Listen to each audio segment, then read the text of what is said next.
to us, which we would like to make part of our commitment. I will get them for you and share them with the people from DEM and DOH. So, thank you, Joe. Bob Sandberg. Sandberg, welcome. Good evening. In 1964, I built a house on Peck Hill Road. I was very proud of my property. It was pristine. It couldn't possibly have been a nicer place. Shortly after I moved into the house, I started noticing tanker trucks from New Jersey going by my door. 6, 7, 8, 10 of them at a time. And I was curious, so I followed them. And where did they go? Sylvester's gravel bank.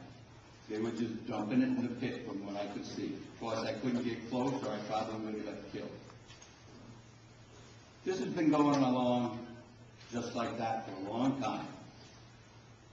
If you ever saw the contract that we have with the landfill, you as a lawyer, particularly, would be totally embarrassed. Have you seen that contract? It looks like a 6-year-old typed it out on the kitchen table. What we gave away was absolutely insane.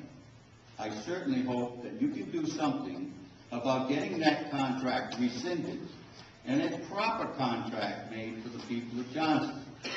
That contract should have at least one representative from the town who has some capabilities of knowing what's going on at that landfill, provide him with an all-terrain vehicle and the right to go on that property 24/7. That certainly would be a big help. If when I stood up over here tonight and I sneezed, I probably would have heard a couple of polite God bless yous or something of that nature, but nobody would have paid any attention to it. But that sneeze could have given somebody the flu. It could have given somebody almost any kind of a transmittable disease, and nobody would have noticed it. You know why? Because it would be invisible in the air. When I started my home on Peck Hill Road, I used to grow apples, I used to grow berries, I used to have a nice bunch of things growing in the yard.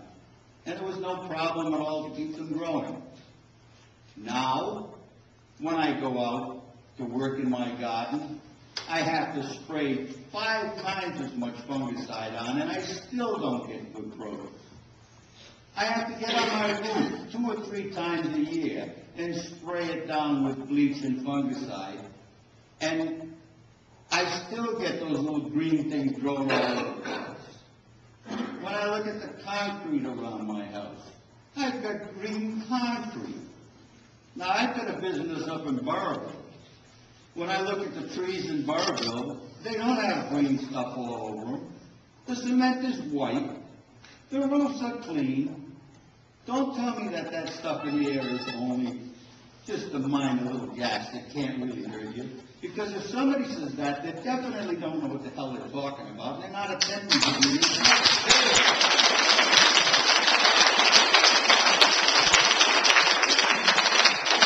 How many of us would be so stupid as to get a bucket and put it in their kitchen and walk around and pick up all the stuff that they can find? Well, throw a little bleach in, a little bit of soap, maybe some gasoline from the garage, some old crankcase oil, maybe even throw in a dead cat.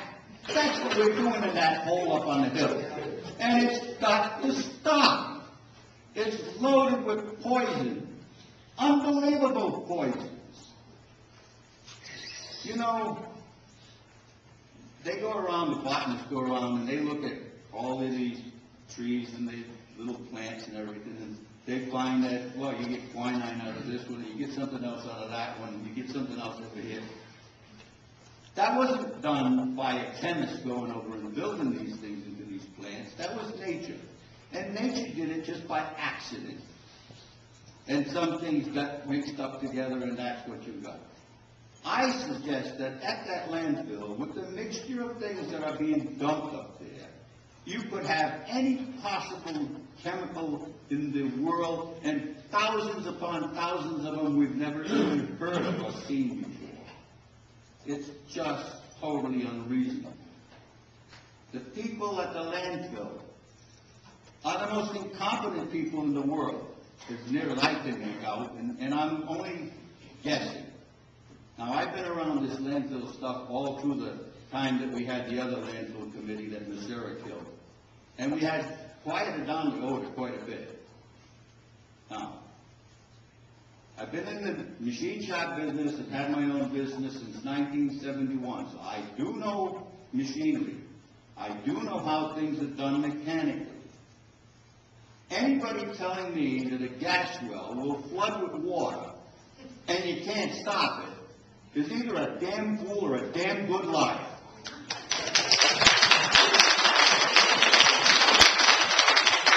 These are the same people that told us at the other committee on the dump, oh, well, you know, we can't do nothing about the flares because it takes a hell of an electrician to go up there and start the generators. And I said to them at the time, I said, you know, it's a funny thing. My mother could go up there and snap the switch and the generator would be running. I didn't realize she was so brilliant. The guy got a little embarrassed and said, yeah, I guess I'm going to put about $1,000 on. But that's the kind of thing we're bumping into. Nobody cares. Now that smell we got up there right now, a little bit of gas from just being around business all my time, they're moving those generators, aren't they? Are they moving the what are they, Rockwood or Bridgeway or whatever their name is? So from what, if you'd like me to say, from what I understand is they're moving the power plant. The power plant, right. Right. But the flares, I don't know what they're moving on. Well, in the newspaper it says one of the flares didn't get lit purposely.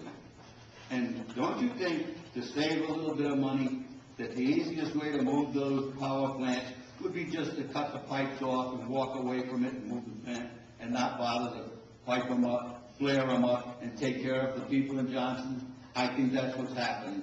And I think those people should be sued to the greatest degree we can and then kick them the hell out of here.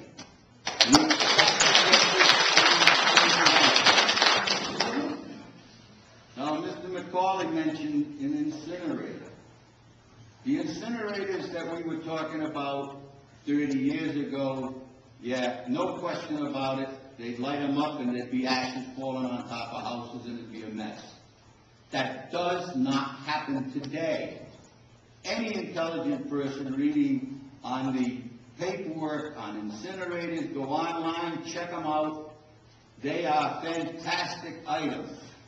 We could not only burn up the trash that's coming into this stupid town right now, but we could get rid of that whole mountain by burning it up. I'll tell you what we could also have happened. I remember a few years ago when Rhode was burying trash, not trash, he was burying wood chips like that, and he caught fire. There was a couple of years we had that smoke hitting all over the town. If you got a landfill that's full of gas, what kind of accident, maybe even a strike of lightning, would set that damn mountain on fire? And you know what? We'd move out of Rhode Island because we wouldn't be able to live here anymore. Now, the truth of the matter is very simple. Somebody's got to care. Somebody's got to have the authority to go up there and look around. Somebody's got to be on the side of the people in Johnston, and we got to work on it. And if it costs the state of Rhode Island a few bucks, I know we ain't got much, but we ought to have enough to be able to get something going for Johnston and get that damn incinerator up there and stop this nonsense. Thank you very much.